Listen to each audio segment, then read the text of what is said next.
السلام عليكم ورحمة الله وبركاته.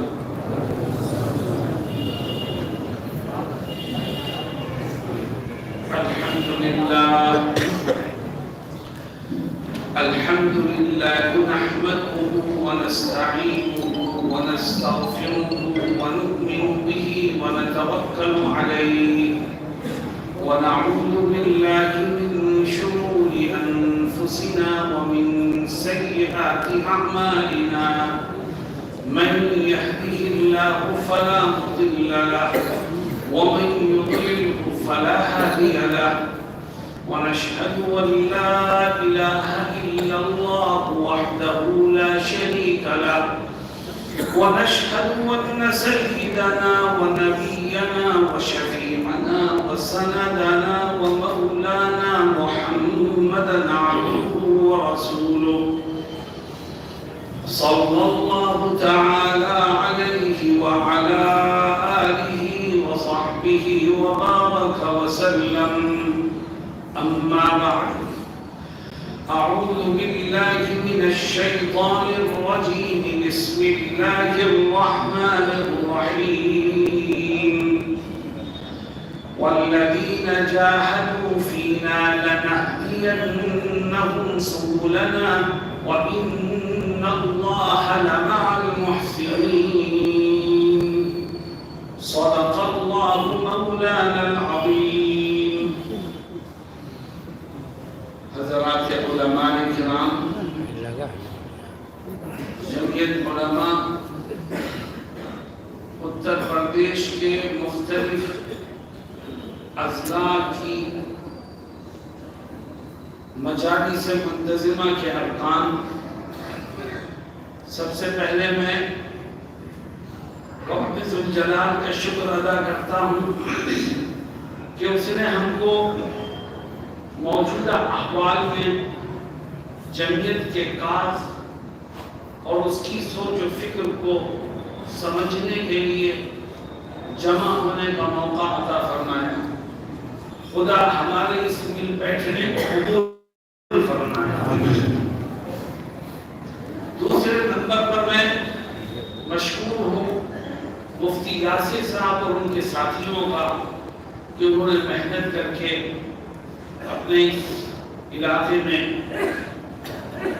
11 اضلاع کی مجالس منتظمہ کا یہ تربیتی کیمپ منعقد کیا.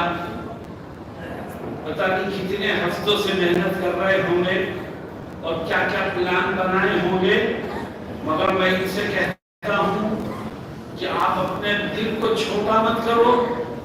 انشاءاللہ اللہ رب العزت آپ کو وہ عطا کرے گا جو آپ نے سوچا بھی نہیں. یہ مت سوچو کہ بارش نے ہمارے پلان پر پانی پھیر دیا. نہیں، جو اللہ کے فیصلوں پر رضامندی کا اظہار کرتے ہیں مستقبل انہی کے ہاتھوں میں ہوتا ہے. دوستوں، ساتھیوں، میں چند منٹوں میں پہلے تو آپ کو یہ بتانے کی کوشش کروں گا کہ ہماری اس اجلاس کا مقصد کیا ہے. ہر 2 سال پر جمعیت علماء کی طرف سے ممبر سازی کا اعلان ہوتا ہے اور ہماری ہر یونٹ ممبر سازی میں لگتی ہے اور نئے افراد کو جمعیت سے جوڑنے کی کوشش کی جاتی ہے. سوال یہ پیدا ہوتا ہے کہ جن افراد کو جمعیت سے جوڑا گیا ہے وہ جمعیت کی سوچ و فکر سے بھی ہم آہنگ ہیں کہ نہیں، وہ جمعیت کے طریقہ کار سے واقف ہیں کہ نہیں، ان کے ذہن و دماغ میں اکابر جمعیت کی سوچ و فکر کو منتقل کیا گیا ہے کہ نہیں.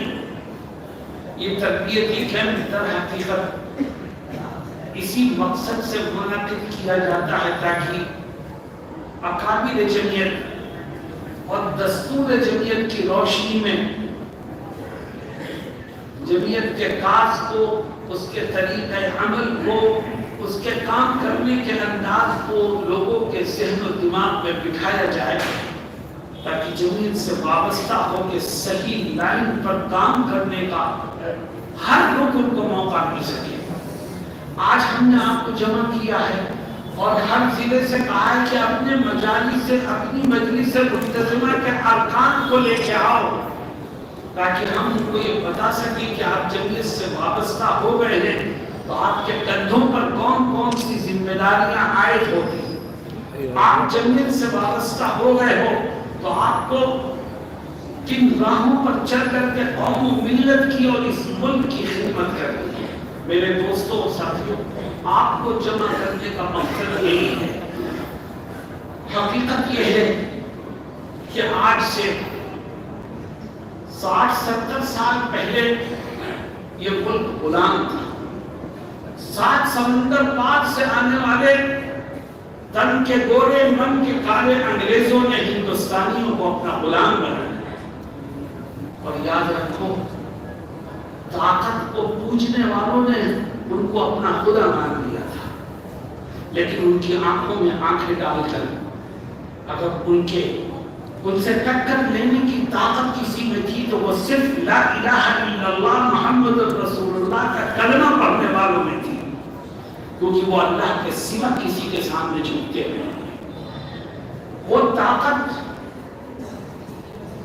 جس کے اقتدار میں سورج غروب نہیں ہوتا تھا، اس سے ٹکر لینے کے لیے اگر میدان میں آئے، انگریزوں کی آنکھوں میں آنکھیں ڈال کر ان کو ملک سے بھاگنے پر اگر مجبور کیا تو ہمارے اور آپ کے پرکھوں نے، اکابر نے، بزرگوں نے یہ بہترین کردار اس دیش میں پیش کیا ہے. جمعیت العلماء کے فاؤنڈر بانی حضرت شیخ الہند مولانا محمود حسن دیوبندی رحمہ اللہ کی زندگی کو آپ پڑھیں تو اندازہ یہ ہوگا کہ حضرت شیخ الہند رحمت اللہ علیہ تک آزادی کی جو جدوجہد ہو رہی تھی اس میں تنہا میدان میں انگریز کے خلاف مسلمان تھے، مسلمانوں کے علاوہ کوئی نہیں تھا. حضرت شیخ الہند رحمت اللہ علیہ جب مالٹا کی جیل سے واپس لوٹے تو انہوں نے اپنے شاگردوں کو، اپنے مریدین کو، اپنے وابستگان کو جوڑا اور یہ فرمایا کہ ابھی تک ہم نے انگریز کے خلاف تنہا آزادی کی جنگ لڑی ہے اور انگریز دباؤ اور حکومت کرو کی پالیسی پر عمل کرتا رہا اور ہمیں ناکامی کے سوا کچھ ہاتھ نہیں ہے. اب اگر کامیاب ہونا ہے تو ہمیں اپنے ساتھ ہندوؤں کو، سکھوں کو، عیسائیوں کو، اس دیش کی ہر قوم کو ساتھ لے کر کے اور میدان میں ایک مضبوط چٹان بن کے کھڑا ہونا ہے. حضرت شیخ الہند رحمت اللہ علیہ نے جب یہ آواز لگائی تو ہر طرف ان کے شاگرد کھڑے ہو گئے اور مسلمانوں نے اپنے ساتھ تحریک آزادی میں ہندوؤں کو جوڑا، سکھوں کو جوڑا، عیسائیوں کو جوڑا، اس دیش کے ہر طبقے کو جوڑا اور کہا کہ سب مل کر کے آواز لگاؤ، سب مل کر کے آواز لگاؤ تو ہماری آواز میں اتنی قوت پیدا ہوگی کہ انگریز بھی اپنا خون یا بستر گول کرنے پر مجبور ہوگا.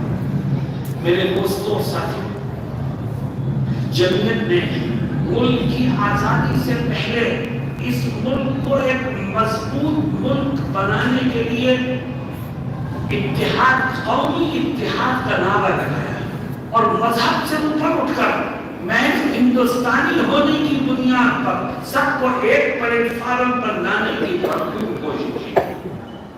جمعیت کی وہ کوشش تھی جو رنگ لائی اور جب سب نے ایک ساتھ ہو کر کے آزادی کی آواز لگائی تو انگریز کو ملک چھوڑ کر کے بھاگنا پڑا. میرے دوستوں اور ساتھیوں، انگریز ملک سے چلا گیا، لیکن کچھ ایسے لوگ آج بھی ملک میں ہیں جو انگریز کی وہ پالیسی اپنا رہے ہیں. لڑاؤ اور حکومت کرو کی پالیسی پر عمل کر کے اقتدار کی کرسی سے چمٹے رہنا چاہتے ہیں.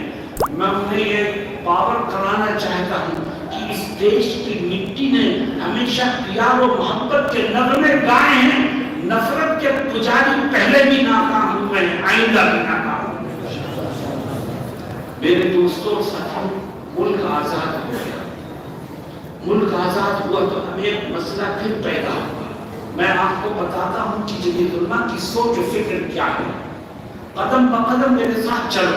جمعیت کی سوچ و فکر یہ ہے کہ ملک ترقی کرے گا، ملک مضبوط ہوگا، ملک آگے بڑھے گا اسی وقت جب یہاں رہنے والے لوگوں کے دلوں میں ایک دوسرے کے لیے الفت اور پیار کا جذبہ ہو. جب رہنے والی ہر برادری، ہر قوم اور ہر مذہب شین و شکل بن کر کے رہے. اور یہ اسی نقطے پر جمعیت علماء نے تحریک آزادی لڑی اور اسی نقطے کی بنیاد پر ہمارے ملک آزاد ہوا ہے. ملک آزاد ہو گیا تو اب ایک مسئلہ پیدا ہوا کہ اس ملک کا نظام حکومت کیا ہونا چاہیے. ملک آزاد ہوا 15 اگست کو. نظام حکومت کی ترتیب میں اختلاف شروع ہوا. ایک چھوٹا سا گٹ اس وقت بھی تھا جو کہتا تھا یہاں اکثریت ہندوؤں کی ہے، اس لیے اس کو ہندو راشٹر بنانا چاہیے اور ہندو مذہب کی بنیاد پر نظام حکومت کو قائم کرنا چاہیے.